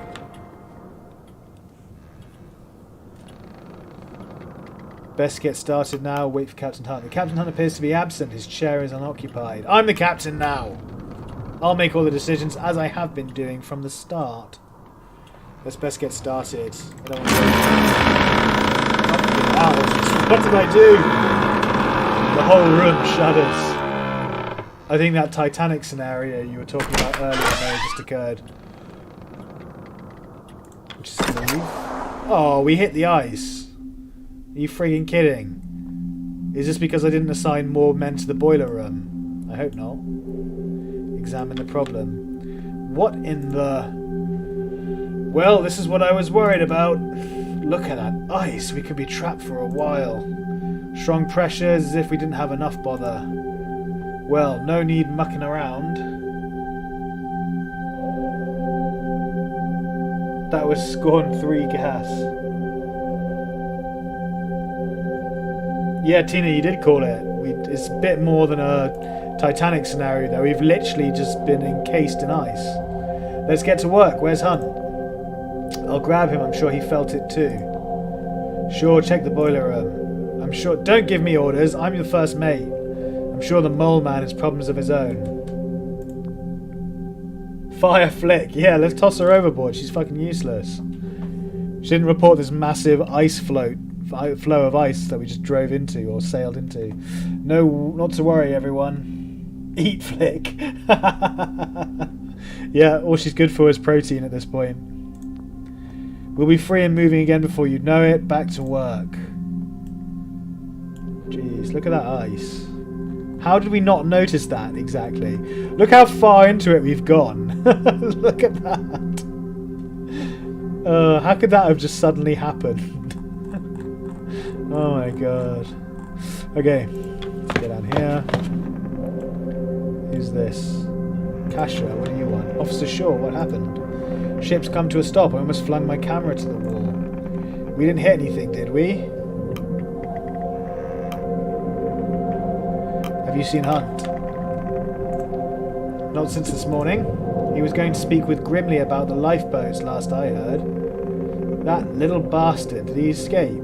Did he take a lifeboat and sail back to mainland in a lifeboat? I don't know how he managed that, but who knows. Okay. Oh, there's another lower deck. There's another deck to go to. Cool. Okay. Is that the engine room or something? Coal bunker. Yeah. Grimley. Ship's stuck then. If you're looking for Hunt, you just missed him. How? We didn't cross paths. Give Flick all the harder jobs as punishment, that way she learns. Yeah, that could be a good idea. Grimley, don't ask me. I'm going to check with my brother. Enter the boiler room. Let's go into the coal bunker first. Let's take some coal. 1 sack of coal. You lift a sack of briquettes. Cool, I just nicked some coal. Enter the boiler room. Approach the 2 men. If I'd made errors, I'll tell you. It's secure, don't you worry. They notice you. Am I interrupting? Not anymore that he's interrupting my work. I am ensuring that the boiler was not damaged in the sudden commotion. And I told you that if it was, you'd already know. I'm not the business of making mistakes. Not in the business of making mistakes. I know that if the furnace goes down, we go down with it. Yes, but you're only one man with just a pair of engineers as assistants. Just looking at the number of valves, it seems it's far too much for you to handle. Maybe your bloody benefactor should have considered that then, eh? I've gotten used to it by now. It will hold, trust me. I will. Surely I'll have to, won't I? I don't fancy staying on this ship any longer than necessary. It's imperative we break free from the ice as quick as possible. Hammond eyes you, a grimace on his face. First mate's here. Where's the one who got us into this bloody mess? I was hoping that Templeton knew. I was informed by one of the Stokes that I had just missed him. That's highly suspicious. He's telling everyone that we just missed him. But I have a suspicion as to where he may be now. We're on a ship, an unmoving one at that. The man cannot simply disappear. If he's anywhere, he must be in his cabin. When you find the man, give him an earful on my behalf, will ya? I can't do it myself. Too busy keeping us alive. Templeton gives a nod. I believe you, and I both owe our good captain a visit, sure. But you should call the crew for dinner first. Routine is important, especially now. We're not having dinner when we're stuck in the middle of an ice floe. Not before we fed this furnace. Mind grabbing some coal from the bunker, Shaw? Or are you afraid of dirty hands like Mr. Templeton over there? I've already got it, mate. One step ahead of you. She needs fuel for the week. Feed the furnace. Okay, ask engineers to raise the heat. Cures crew of freezing. Right, let's feed the furnace. Resource items may be spent here for instant effects, increasing fuel or changing the status of the crew members. Yeah, so it's the same as before. Sack of coal from the Temperance coal bunker, a piece of home to feed the furnace. Furnace plus 20, hoosh plus 0. Okay.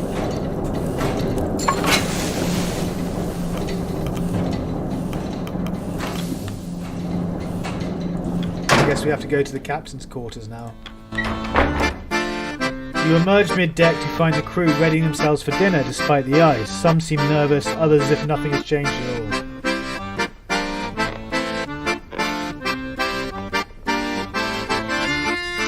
Just going to turn the music down. Just a little bit.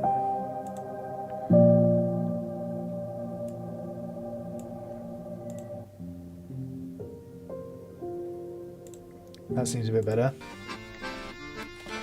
Okay. The hoosh pot. Below deck. Call the crew for dinner. I suppose we'll call the crew for dinner then. I mean, no one seems that bothered or concerned by the fact that we're surrounded by ice now and stuck in it. They just want to sit down and eat, the lazy bastards. The crew have their meal. The dinner is shared. The crew return to their posts. The hammocks are unfolded in the preparation for the evening. You can't help but notice there's still bright light outside. Same again as we had earlier. Another eavesdropping conversation. You didn't see him either. He didn't pass by, but his cabin door was locked when I checked. Slippery bastard. What are you thinking, Hunt? Okay, so something's going on with the captain. The captain seems to have absconded. He's gone completely AWOL, and no one knows where he is. And people are covering for him as well. Saying shit like, you just missed him, when they haven't seen him, which is weird. So I'm not sure what's going on here. No sign of Hunt, I take it. Mr. Templeton passed by, but he wasn't exactly willing to take questions. Yeah, it's not a good situation we're in. Kurt. Either oh no, the ice is closed behind us. We are literally stuck. We've literally landlocked ourselves. We've run aground on ice, and the ice has formed up behind us, so we can't even reverse.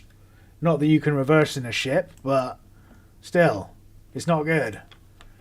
Keep it up, lads. We'll set ourselves right in no time, says Kurt, standing up on deck doing nothing, while everyone else is digging ice.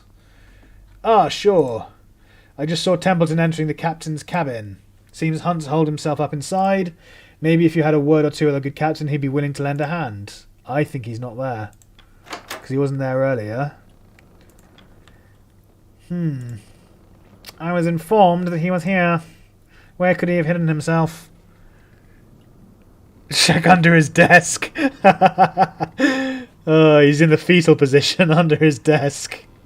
Like all good captains should be in a crisis. Yeah, at this point, leave the man. I will handle matters. I'm the new captain now, fuckers. Despite Hunt's issues, there is still a chain of command. We cannot wave it so flippantly. Oh, there he is. He was in the bathtub. The captain's laugh rings out from behind the door. The captain watches you both, his head swaying as he chuckles to himself. You are a surprisingly difficult man to get hold of, Hunt. Seeing that this is your ship, and considering it's a ship and there's nowhere for him to go, really. I know it well. Hunt's eyes turn to you. I believe you two are already acquainted. How long have you been drinking? I don't suppose you care to join. Now is hardly the time, Captain. Hunt shakes his hip flask, and as he holds it out, whiskey sloshing and spilling from the top. And what of you, Shaw? I can't tempt you with some sweet nectar. I'm fine right now, thank you. Can you get your ass out? And we've got work to do. You'll be more than fine with the drinking, you. Ah, well, your loss. You intend to offer drinks at a time like this? This ship, your ship, is trapped in ice. It's my ship now, is it? And what do you expect me to do? Get the shovels out? Well, yes, and the pickaxes. You could have heeded Kurt's warning. Oh my god, so many things to say here. Yeah, exactly. So far we've made all the decisions for him. Also, what the hell do you mean this is your ship? This isn't your ship. I thought you said it was. Well, we know it's not. You're not the proprietor, but you're the friggin' captain, so it's your ship. And you could have heeded Kurt's warning as well. I want to say all three of these, to be honest. Let's go with Kurt's warning first, since it's the top one. Ha, Kurt! Are you still hanging on his word? You would have some luck relying on that old lout. He's a man chasing a spotlight, nothing more. There's no safe passage here. This was always going to happen. Mr. Hunt. Captain Hunt. If you're not fit to stand, then you should retire for the night. Shaw will stand in your stead, and we can continue in the morning. And abandon my duty? It looks like you've already abandoned your duty, son. No captain would do that. Is a fit captain, wouldn't? Yeah, no captain would do that as a fit captain. Wouldn't you agree? Well, not you, Shaw. Isn't that right? What do you think makes for a good leader? Sobriety for a start. Being able to do the job I've been doing on your behalf. Heh, you sound bothered. Is that your concern? One day and you're already sick of it. Try decades. But I'm serious, sure. To you, what makes a good leader? We don't have time for... In a word, then. What makes a leader? Control.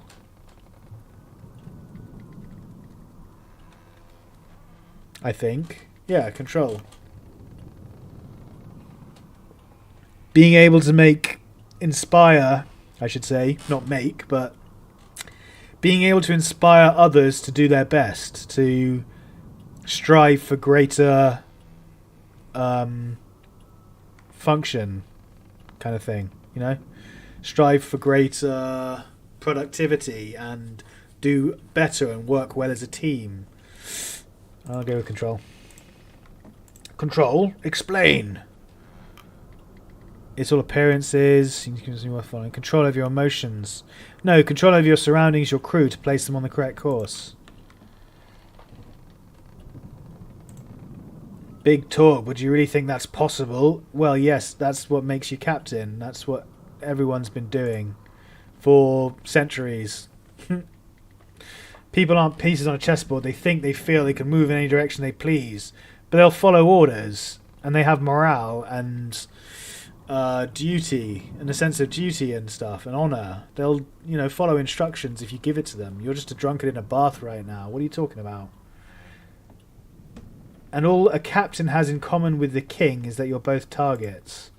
Speaking in platitudes will do you no good. A good leader is something more than a single rule you were told to follow. When you see one, you just know. You've wasted enough time pining philosophical. Oh, my apologies. I'll ask the real questions. Sure, look at where we are. Do you honestly think we're going to survive this? So he's basically just given up already and has taken to drinking in his bathtub. That's hilarious. It's only been 3 weeks. We haven't even run out of supplies yet. I have no doubt we will. I had no assumptions on returning alive. No, I have no doubt we will. Well, I suppose someone has to carry faith with them. The captain laughs. Sure. Nobody knows we're out here. That doesn't leave this room. Oh God, what are you saying?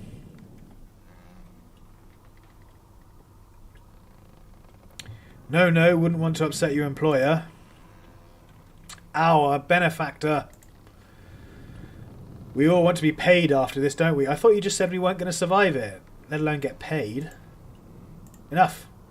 If you weren't fit to lead this expedition, you should not have agreed to it. You shouldn't be. None of us should be here. Old Kurt paid handsomely to join. You're just a botanist sent to keep an eye on me, our doctor. And then there's me. What are we actually searching for? Hunt chuckles, gesticulating mockingly with his hands. I say Flick and Captain are the first two to go. Yeah, I say we make them fight to the death for the crew's entertainment, and then we eat the loser. Ghosts. Templeton opens the door. The captain needs his rest. We'll discuss this once he's of sound mind. Let him speak, Templeton. I wish to know more. It's all right, Robin. Speak to Hunt more.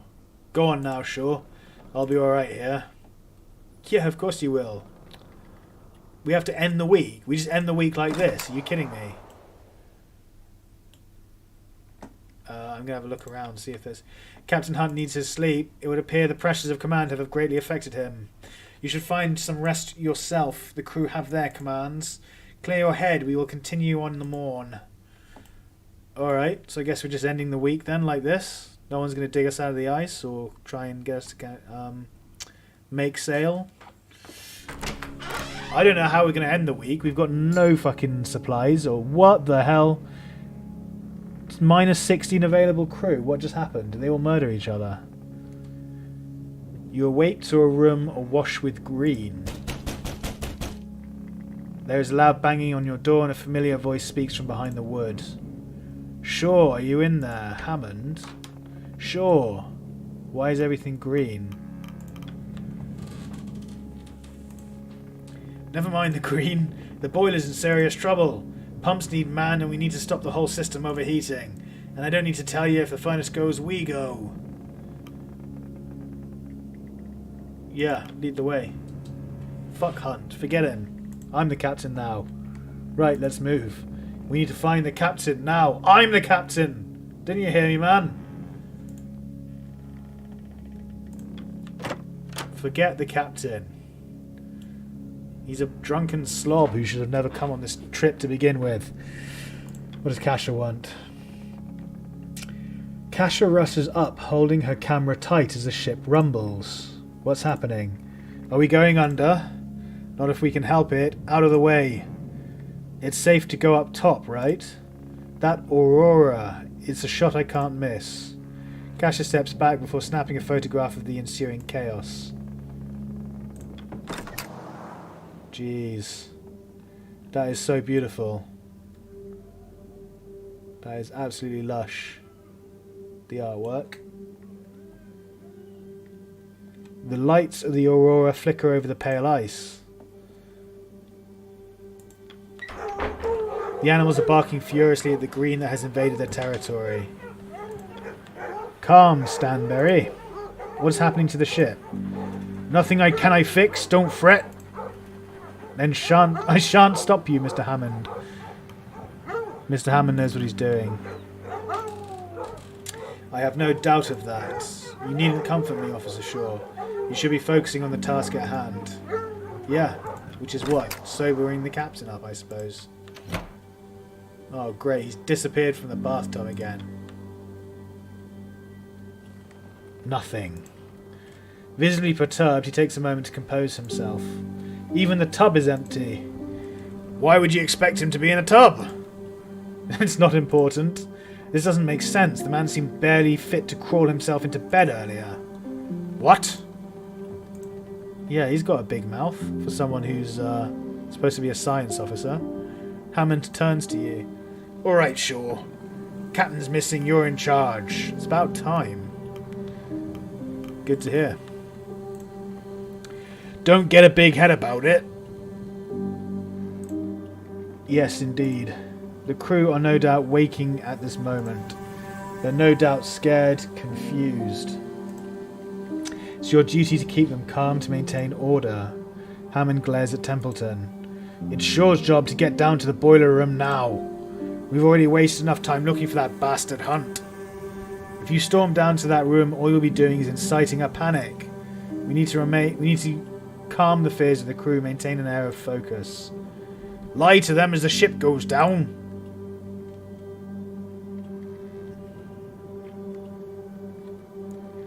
Not at all. Instead, to assure them we know how to remedy this matter. Do you know how to remedy this matter, Mr. Hammond? Oh, sorry, you do know how to remedy this matter. Aye. And we need to be quick. I don't have time to worry about some stupid sailor's feelings. We've got a bloody ship to save. Well, it's as you said. Officer Shaw is in charge. The decision is yours. Oh good, my first decision as captain. Templeton is right, you need to focus on calming the crew. Fuck the crew, they'll follow instructions and orders. We can't waste any time. If the boiler's about to explode, we have to get down there and fix it.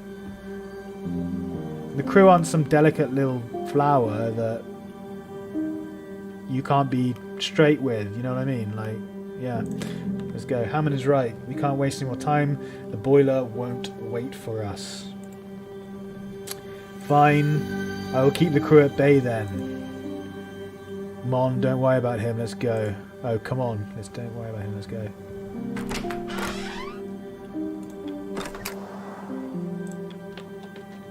Descend below deck. There's no one else here. Descend to mid-deck. As more of the crew notice you and Hammond descending below... Oh! Minus 15 decorum. The whispers begin. Soon the crew pick up the pace, walking directionless with hurried footsteps. Kurt approaches. Boiler trouble, I take it? I'll lend a hand. Not when you're walking with that cane, you're not. I have enough strength to... Go tell the crew to hit the lower decks, as many as possible. Let's go, Shaw. Time to save this blasted ship. You descend the ladder. Ahead you can see the brothers trying to open the door to the hold. What's going on? Trying to get in. Shame. Door's stuck. What? Pull harder, you bastards. We need to get in there. We need to keep the furnace alight. The metal door unsticks. Grimly looks at you before darting off into the dark. Where's that bloody idiot running off to? To sound the alarm. Bloody hells. Let's get moving. One available crew. You enter the boiler room. As you enter, Hammond's engineering team are hard at work. The larger of the two engineers loses grip of their valve as steam begins to shoot out, causing Hammond to dash forward. Watch it! Hammond tackles the engineer to the ground, saving him from a nasty steam burn. Made it just in time. What's the word, Chief? Keep those valves pumping. We need to avoid a water hammer or we won't be making it off the ship. Sure, the rest of the crew aren't here. Grab a valve and start turning. Plus 3 available crew. Valve, valve, valve. We'll go with this one. You grab a valve and begin turning, trying all you can to keep the water at bay. Pump. You feel the ache in your muscles. You continue to push the valve, keeping the pressure at bay.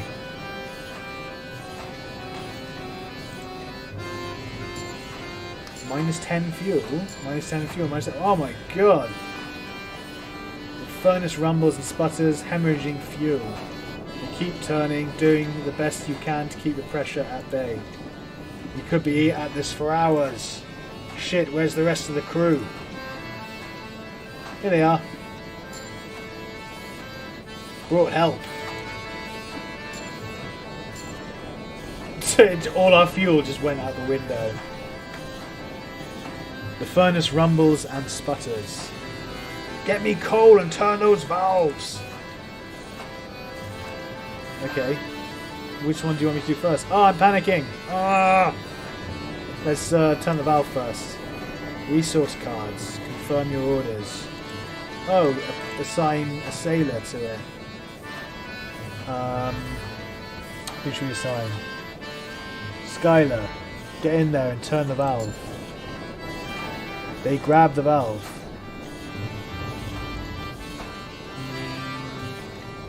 Timmy, you were assigned to the boiler crew. Why aren't you doing this automatically? Confirm your orders. They grab the valve. With enough hands working on the boiler, you begin to fight back the potential water hammer. Someone's going to have to hold the furnace in place. Okay, whoever's going to hold the furnace in place is probably going to die. So I say we choose Runt's dad. Because he's only got one arm. It makes the most sense, chat. No, we'll go with... Who was the guy who played a prank on me earlier? It's vengeance. Vengeance time. It was this guy, wasn't it? No. Who was... None of these guys. Neither of those two. Was he a specialist? The suspicious looking guy with his hands in his pockets. No. Okay, so he was a sailor. Was it this guy? No, this was the guy who was reading the letter.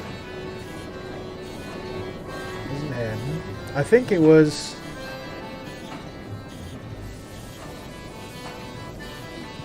I literally don't remember who played the prank on me earlier. Fuck it. Tucker Higgs. Do it. Hold the boiler. Tucker approaches the furnace. The room shakes. Uh-oh. He's going to catch on fire. It's going to spontaneously combust, I can tell you that now. Water hammer! Told you. A jet of steam paints Higgs and he gets wounded. Fuck. It subsides as they writhe in agony. When a crew gains a severe status effect such as wounded, scurvy or frostbite, that crew will become invalid and unable to work. Oh, great. You keep up the work. Shifting the valves until the boiler has fully calmed. The ship is saved. You won't be sinking today. Damn right, we got our decorum back for saving the boiler. As the crew give assistance to the wounded Higgs, you feel your muscles tense. You fall back, collapsing from exhaustion. As you lay back, all you can hear are a pair of panicked voices. Where the hell is Captain Hunt? He's gone. Oh my god, that was just the prologue. And we don't have any friggin... We've literally got no choice here. Look, our fuel is 0, so we have to take that down to none. We've got no choice. And our food is 12, so we have to take that down to none. We have no choice. We can't afford even one food ration per person. So we're going to lose 40 decorum immediately. Fuck, that's not good.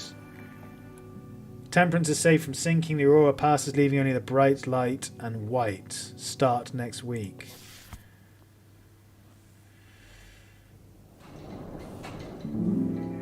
Week 4. 1 week at Temperance camp. Saved game to tree. 9 available. Plus 9? Okay. Alright, guys, I'm going to leave it there. I've been streaming for a couple of hours now, and that's the prologue finished. We've literally just sunk our teeth into the main meat of the game. We've finished the introduction. We're now at the point where I take over and I start making more decisions, and the real game begins here. So far, it's just been something of a dialogue, something of just a reading, kind of like a visual novel. But yeah, we're going to leave it there, and I will pick this up again later. We'll carry on, see where the adventure takes us. Thank you so much for hanging out and watching the stream, though, guys. I really appreciate it. Thank you for all the input and all the comments. I hope you enjoyed it. I had a blast playing. Yeah, I'm not sure when I'll be back. Hopefully tomorrow, actually. Tomorrow's a Saturday and I'm not working. So I will be back tomorrow with some more Dead Monarchy. Dead Monarchy? Yeah, Dead Monarchy. Which is what we started streaming last week. I've been looking forward to playing that all week. Want to get into that more. So I'll hopefully see you all tomorrow morning for that. If not, see you in some other content I produce. I make content at least once a week. So, Sal, wait till next time.